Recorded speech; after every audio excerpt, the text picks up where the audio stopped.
This program is brought to you by the University of Michigan. For more information, visit umich.edu.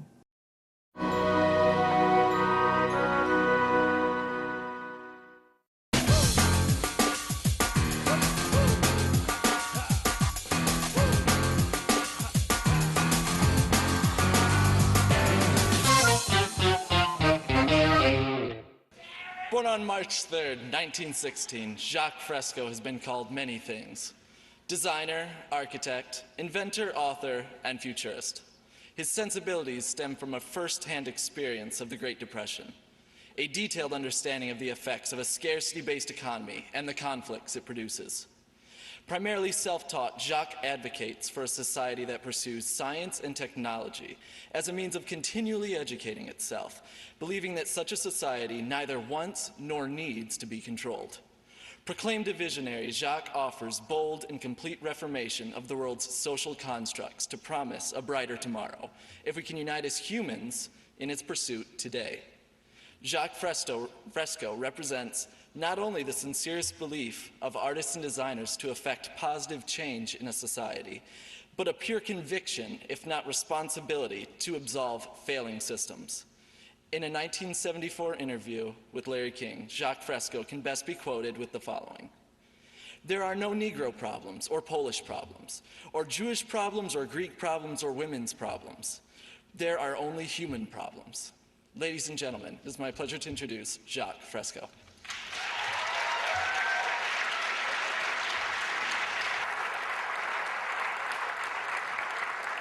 Thank you, Eric. I don't know if anybody's here, but can you hear me back there? Okay. I want to tell you a little bit about this film, about this sea. We were invited to Saudi Arabia to present some of our concepts. They wanted us to design a new city, a theme park in Saudi Arabia. So we made this film only to show them conceptual ideas of what the future can be, not what it will be. We don't know, only what it can be. So at this time, I'm going to present that film so you've got some idea of what it is that we do at the Venus Project. Thank you for your time.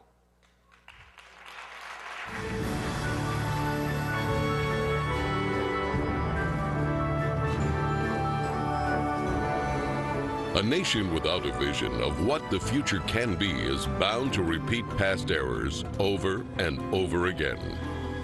This brief video will outline a vision designed to avoid old mistakes. A vision of efficiency, sustainability, and intelligent planning can lead us into a marvelous new world of unlimited human potential. Designing the future.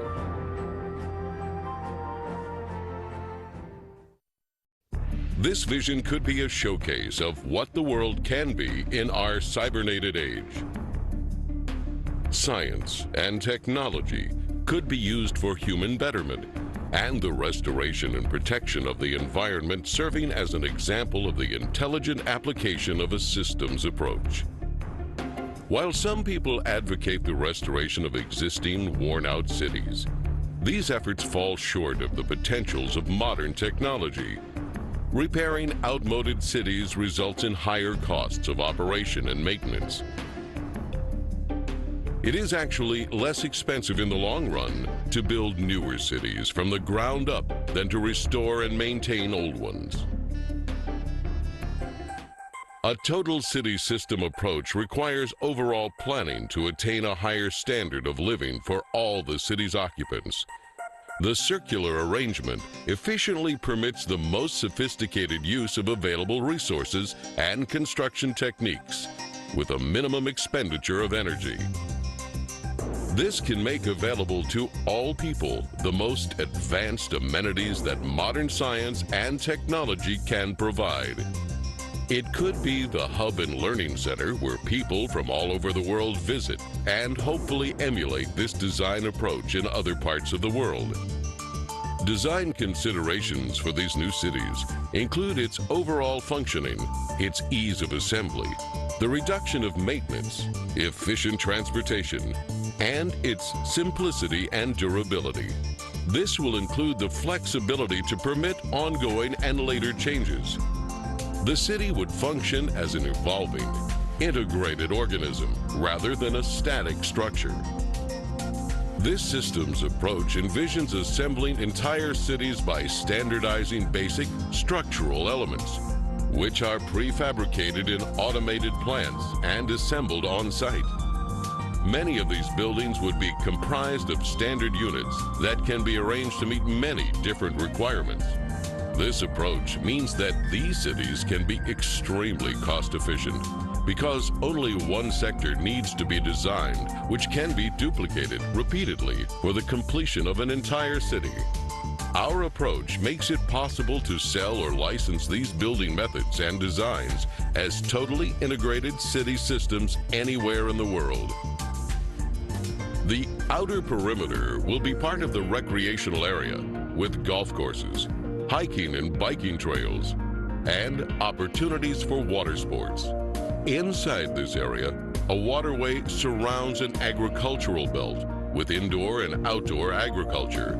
Continuing toward the city center, 8 green sectors provide clean, renewable resources of energy using wind, solar, and heat concentrators. Waste recycling and other services are located beneath the city. The plan utilizes the best of clean technology in harmony with the surrounding environment. The residential district features beautiful landscaping with lakes and winding streams, a wide range of creative, innovative apartment buildings, and individual unique homes will provide many options for the occupants. New and innovative methods of fast mass construction for housing and building systems will inject composite materials into a mold and then extrude the form upward. In some cases, multiple city apartments can be produced as continuous extrusions, which are then separated into individual units. Cranes transport these prefabricated dwellings to site locations. They are then lifted and inserted into a support structure. The apartments are lightweight and high strength. All of the dwellings are designed as self-contained residences. The outer surface of these efficient structures serve as photovoltaic generators, converting solar radiation directly into electricity for heating, cooling, and other needs. The thermocouple effect will also be used for generating electricity. The wide range of individual homes are prefabricated and relatively maintenance-free, fire-resistant, and impervious to weather. With this type of construction, there'll be little or no damage from floods, earthquakes, or hurricanes. Their thin shell construction can be mass-produced efficiently and economically. New energy-efficient systems can be installed to supply enough power to operate the entire household. Adjacent to the residential district are planning, science, and research centers. 8 domes surrounding the central dome house art, music, exhibition, entertainment, and conference centers. Lovely parks, lakes, streams, and waterfalls are located throughout the entire city. The central dome, or theme center, contains schools, healthcare, shopping, communications networking, and childcare. It is also the core for most transportation services, which move people by transveyors horizontally, vertically, and radially anywhere in the city. This minimizes the need for automobile transportation, except for emergency vehicles. Transportation between cities would be by monorail.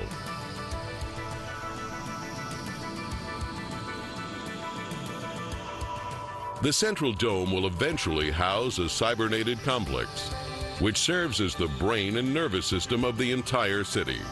It projects a 3D virtual image of Earth using satellite communication systems which display information on weather, agriculture, transportation, and the operation of the whole city. This cybernated system will use environmental sensors to help maintain a balanced load economy, which avoids overruns and shortages. For example, in the agricultural belt, electronic probes monitor and maintain the soil conditions, water table, nutrients, and more. This method of electronic feedback can be applied to the entire city complex. With computers now able to process trillions of bits of information per second, they are vital for arriving at correct decisions for the management of these innovative cities. Some of the cities may be total enclosure systems, which are self-sufficient. These massive structures would contain residences, parks, recreation, entertainment, healthcare, educational facilities, and more. Everything built in these cities would be as near to a self-contained system as conditions allow. In these total enclosure arrangements, the skyscraper assures that more land is available for parks and wilderness preserves, while at the same time eliminating urban sprawl. Wherever possible, geothermal energy can be harnessed. Geothermal power offers the possibility of an abundant source of clean energy. This source alone could provide enough energy for the next 1,000 years. National transportation systems would include a network of waterways and canals. These bodies of water could minimize the threat of floods and droughts by diverting floodwaters to storage basins. In addition, these canals could supply water for irrigation, fish farms, and recreation. The canals can also be used for desalination using a method of evaporative condensation. A network of tunnels could facilitate transportation of passengers and freight across the Sahara Desert to all the Arab nations, free of the effects of sandstorms. These tunnels will be located 30 to 40 feet below the desert surface, with ventilators every 1,000 feet. Water could be pumped from below the surface of the Sahara and transported to all the Arab nations. In some instances, ships could serve as floating automated plants, capable of processing raw materials into finished products while en route to their destinations. Huge ships and submarines, with many removable and interchangeable compartments, will carry freight across the oceans. Rather than separate containers, an entire freight section can be automatically disengaged at the port. Bridge designs would be greatly simplified, and bridges can be made corrosion resistant. They would be prefabricated and transported to the site by twin-hulled catamarans. On some bridges, trains could be suspended beneath traffic lanes.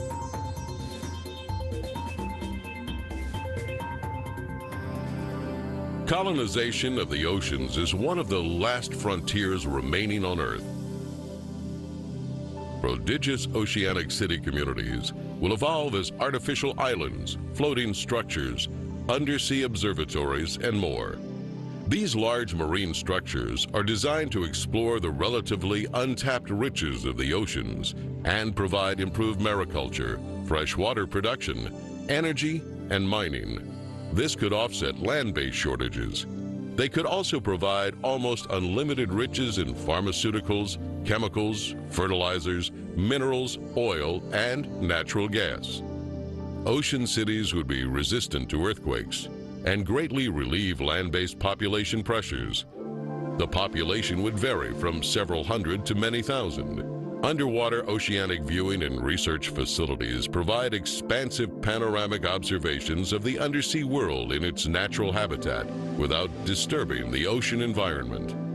Unsinkable floating sea domes will attract those who prefer unique offshore or island living. In the event of inclement weather, they could easily be towed ashore, mounted and anchored to elevated support structures. Mariculture and sea farming systems are used to cultivate and raise fish and other forms of marine life to help meet nutritional needs. These marine enclosures are designed as non-contaminating integral parts of the ocean environment. A True World's Fair of the future will emphasize the contributions made by all nations toward advancing humanity. Although this fair will provide entertainment, its main function is to deepen understanding of the world we live in and the people who inhabit it. The architectural structures themselves will be jewels of future possibilities, with a wide variety of exhibition buildings. Many of the displays will depict not what the future will be, but what it can be, if we use science and technology with human and environmental concerns. It could be a vivid future showcase of the human potential. Videos, three-dimensional displays, and full-size dioramas will depict the fabulous advantages for all nations when working together to preserve the greatest gift we have, the resources and beauty of our planet Earth. In the final analysis, we are one people and share one planet. If you desire more information on any of the systems seen in this video, visit our website at www.thevenusproject.com.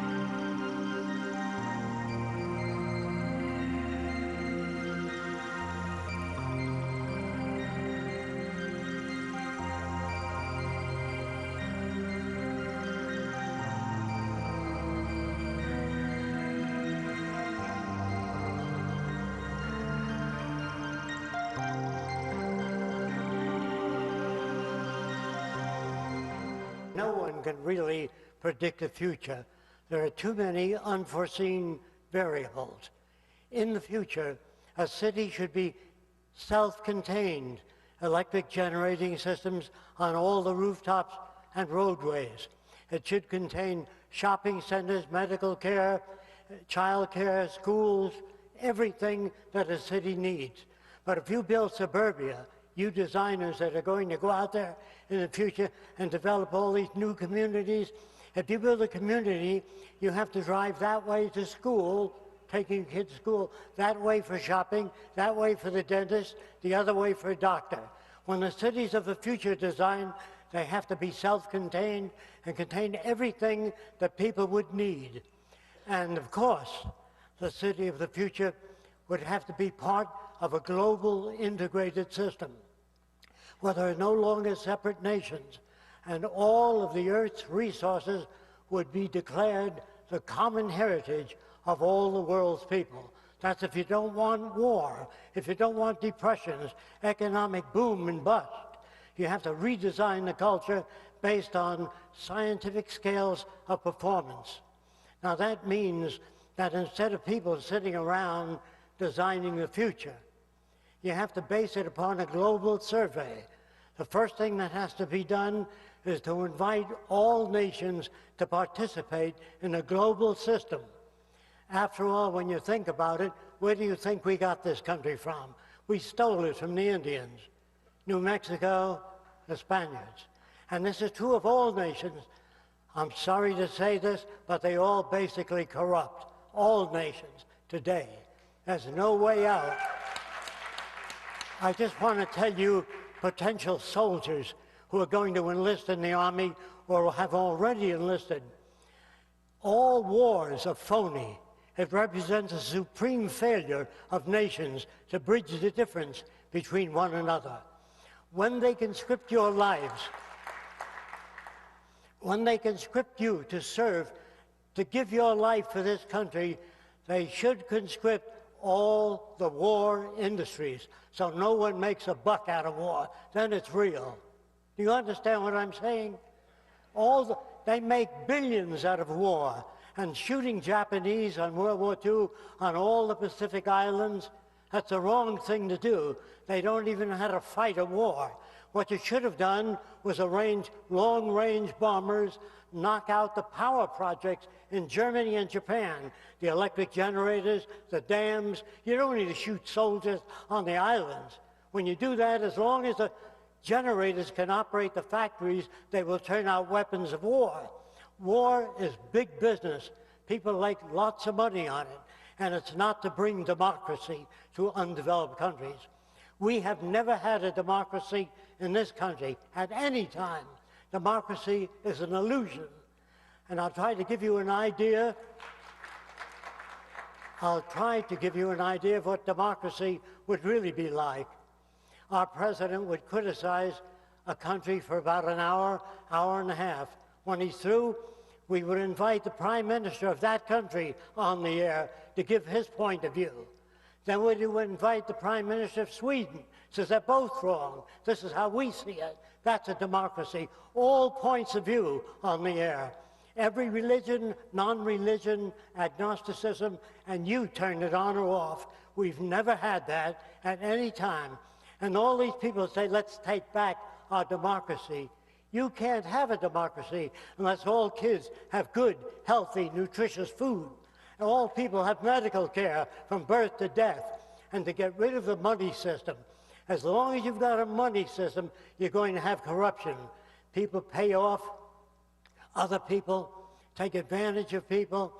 We have enough resources to build hospitals all over the world. The cost of World War II could have housed everybody on earth, wiped out the slums all over the world, and built the brotherhood of man. The Christians, of course, and the Mohammedans and all the other religious groups give lip service to the teachings of Christ. What we have to do is translate all religious teachings into a way of life, not paper proclamations. Do you follow me? In other words, what I'm saying is a very bold and different approach to life. Actually, the big question is, how do we get from here to there? So years ago, I asked myself the same question. Different countries have belief systems that are different than ours. They have many wives, different concepts of God. Well, how do you bridge the difference? This is what we needed in Washington, not a military group or a Pentagon. We need sociologists, social scientists who are capable of bridging the difference between nations. And this is how you do it. You don't criticize their social customs or their religious beliefs. You talk about things we have in common. All the world's people need clean air, clean water, arable land, and a relevant education, which you do not get today. Education teaches you nothing. It's more propaganda than information. In real education, you study our relationship to the environment and to one another. And I just want to say this, which is a little harder to accept, that all people, wherever they're coming from, are perfectly well adjusted, again, where they're coming from. If you men were brought up by the headhunters of the Amazon, if I walked into your thatched hut and said, doesn't it bother you to have 10 shrunken heads? You'd say, yes, it does bother me. My brother has 20. So that culture would be normal. If you're brought up in the Deep South by uneducated people, you would speak with a Southern accent. There's nothing you can do about it. Environment shapes your facial expressions, your manners, your values. So you might even talk like this. I'm gonna get me a nigger, I'm gonna kick his ass in. Even that is learned. There's no such thing as good or bad people. People come from different environments that impress them with a different set of values. If you're brought up in Nazi Germany as a baby, all you see is Heil Hitler, Deutschland über alles, Germany above all. You'd be a Nazi unless you've read or saw movies or have been influenced by other people. So I'm trying to tell you something. Everybody is perfectly well adjusted where they're coming from. And I want to say this about psychologists. Any psychologist or psychiatrist that would try to adjust you to this system has got to be extremely stupid. In real applied science, we would do away with the conditions that generate aberrant behavior.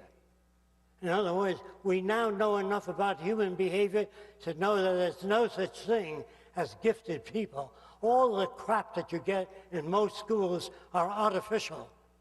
What is creativity? I don't know, they think it's a gift. It's not. Creativity is taking known elements and putting them together in unique ways. And anyone can become creative. Sometimes they say, well, I guess they're born that way, instead of saying, I really don't know what it is that generates creativity. Creativity is just not inventions that come from outer space and into the human mind from the gods. In other words, people haven't learned how to say, I don't know. And that's the most difficult thing to learn. When the government approached scientists and said, can you put a man on the moon? They said, we don't know. What do you mean you don't know? They said, we have to put a man in a centrifuge and whirl him around to see what he can stand. We don't know what humans can stand. If it's 9 times gravity, that's the speed that a spaceship would take off at. So you can't just take off at any speed. People would die. And they can't drink a glass of water in space. They have to put it in a tube and squeeze it into the mouth. So that's what I mean by I don't know. And there are many people say, we'll never get to the moon, we'll never get to Mars. Just say, I don't know enough about it to give you my answers in that area. When you give everybody the right to their own opinion, you are hurting the world. Because if a young lady lived across the street from me, and I see 10 guys coming out of her apartment, I can have all kinds of opinions. She could be a language instructor, a ballet instructor, an art instructor. But when you give everybody the right to their own opinion, their opinion should be, I don't know enough about that person. I don't know, I'm not technical. I don't know whether we'll ever get to Mars. But people, as long as they learn not to talk that way, don't forget, our language was designed hundreds of years ago, thousands of years ago in other instances. So we really can't talk to each other. We talk at each other. And this is very unfortunate. In the future, people will learn how to say, I don't know where the world came from. I don't know how life began, or this is what I've read. But they've got so many different opinions, they jam everything in the culture. So your schools depend on financial support.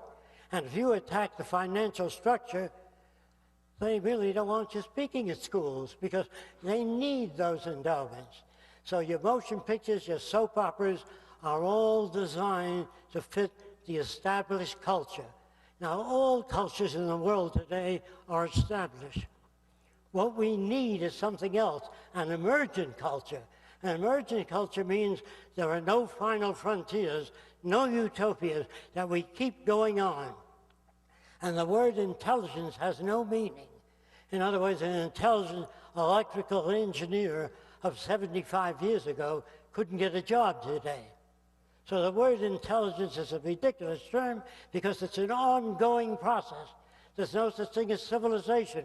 As long as you got militarism, prisons, police, and conflict resolution, which doesn't work at all. Otherwise, you'd have no war. In other words, if you bring up people with an appropriate language that is not subject to interpretation. Remember, the Bible is subject to interpretation. When you read it, you say, I think Jesus meant this. So, oh no, he meant that. So you got the Lutheran, the Seventh-day Adventist, the Catholic, all the different variations. But the language of science is not subject to interpretation. When an engineer writes a formula down, it's understood all over the world. So when you say to me, is it possible to develop a language that isn't subject to interpretation? Mathematics, physics, engineering terminology is not subject to interpretation. If it was, you couldn't build bridges or airplanes. So it is possible to develop a language. And if the future is to survive, we must change our language, our habit, customs, our values, because they were designed a long time ago and they really are inappropriate. So they tell you to write your congressman. Well, what kind of a dummy is he that you have to write to? All of your politicians should have been at the forefront of technology and knowledge. Instead of having a military group in Washington called the Pentagon, you should have a group of social engineers, social psychologists, people that can bridge the difference between nations. War is the supreme failure and stupidity of nations that don't understand these fundamental principles. So, I'm not your enemy. I'm only trying to supply a method. We don't hate anybody. We don't want to kill anybody, capitalist or communist. I got all these ideas during the last Depression. 15 million people were unemployed, and they bought cars and houses, and the banks failed, and they couldn't pay them off. And there was 15 million people sleeping in every empty lot when I was a kid. And so then we had the veterans march on Washington because the government told them they were going to give them $600 to start a life anew. Well, they marched on Washington because they wanted that $600, but the government didn't have the money, so they gave them IOUs. You can't eat that or pay your rent with that. And the congressmen didn't like all the veterans sleeping all around every empty lot in Washington. Douglas MacArthur, I believe, was a captain at the time. They told him to get those veterans out of there, in their wheelchairs, their tents, and their crutches. And they threw tear gas at them. This is Douglas MacArthur, your great hero. There was a book called The New American History, which covers this. A lot of wonderful books have been taken off the market because the smarter, they didn't want you to know these things. They didn't want you to know these things because they can't control free people, people that are free, that can think freely. You can't control them. So you try to make them uniform, patriotic. I think it was Albert Einstein that said patriotism is a disease. We should have loyalty to people all over the world because they came here and brought all the wonderful ideas. Not everything is American, have you been told. In other words, we must build a universal language, and we must invite all the nations in the world to share the resources of the earth. When people have free access to the necessities of life without the need for money, that'll be the beginning of the scientific age. I'm sorry I don't have time to go in all kinds of detail, but I'd like to go into. I just would like to tell you where I got these ideas from. I got them from the human body. If your brain said, I do all the thinking, I want all the nutrients, the lungs would say, if I don't oxygenate the blood, you would die as a brain. So the brain says, what do you need? Everything you need. And then the liver would say, if I don't filter the blood, both you guys would die. So the liver and all the organs of the body get whatever they need. It's neither communism, free enterprise, fascism. When you go to work for any company today, it's a dictatorship. The minute you punch that time clock, you're under the dictates of that company. And they tell you, you don't want to live in a dictatorship. What do you think you live in? When you work for a department store and you stand behind a counter, particularly a young lady, the best years of her life, selling cosmetics, that isn't using her brain. When you work in a factory and you drill holes and things, that isn't using your brain. So we want to phase out most work that's repetitive, and we can easily do that today. We got more than enough resources to wipe out the slums all over the world, build hospitals all over the world. This is what I mean by social change, not this patchwork that you see now. Politicians, by the way, can offer nothing. Our problems are technical, not political. Politicians don't know how to stop automobile accidents. They don't know how to stop war. I don't care who you vote for. They just don't know what to do. And what they're doing now will not work. In other words, this is the end of the old free enterprise system. It's going to crash.